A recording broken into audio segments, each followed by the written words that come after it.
Nabarangpur BDO घरे चोरी करिथिबा चोर को धरिले नवरंगपुर पुलिस। ता सहित चोरी होइथिबा सामग्री उद्धार।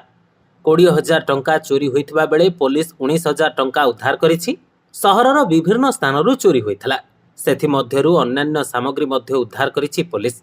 यह एक नवरंगपुर पुलिस पई बड़ सफलता। 3 जण चोर को धरी कोर्ट चालाण होइथिबा पुलिस सूचना दैछि। सूचना थाउ कि गत किछि दिन भितरे नवरंगपुर सहर में बारंबार चोरी होइछि। सेथि मध्यरू स्थानीय बीडीओ घरू चलित मास 3 तारिख रे घरे केही नथिबा समय रे चोरी होइथिबा अभियोग होइथिला। नवरंगपुर एसपी निर्देश रे पुलिस तदंत आरंभ करिथिला। नवरंगपुर पुलिस एक सांबादिक सम्मेलन करी चोर को धरिथिबा तथ्य और उद्धार होइथिबा सामग्रीर सूचना प्रदान करबा सह कोर्ट चालाण कराजिबो बोली मध्य कहिसंते। अन्यपटे बीडीओ सुनील कुमार खरा चोर को धरिथिबारु खुशी हेबा सह पुलिस प्रशासन को धन्यवाद जणाइछंते।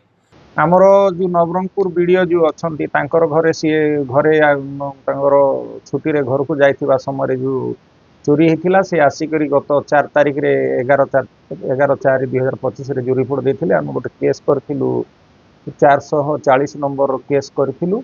आउ से इन्वेस्टिगेशन करी आमे से 3 जण मुदला को धरलु। मुदला मान जो 20,000 टंका चोरी होता से 19,000 टंका से रिकवरी कर। एक्चुअली जेहेतु घरे नथिला मो घर चोरी होता जो 3/11/25 जो चोरी होता मु थाना गोटे कंप्लेन देती। गोटे स्ट्रेस रे थी किसी दिन जो माने घर चोरी होगा गोटे बड़ घटना। मुझे एकुटिया ये रोए सब मैंने फैमिली बाहर हो मिसेस भी जॉब अच्छी से सब घर आड़ू गोटे स्ट्रेस रे थिलु।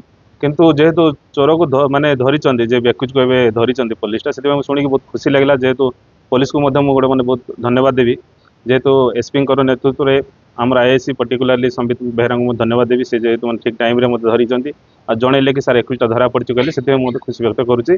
फैमिली तरफ मो तरफ स्पेशली धन्यवाद दूसरी। नवरंगपुर करे सुपा सिंह रिपोर्ट लिवलाई पड़िया।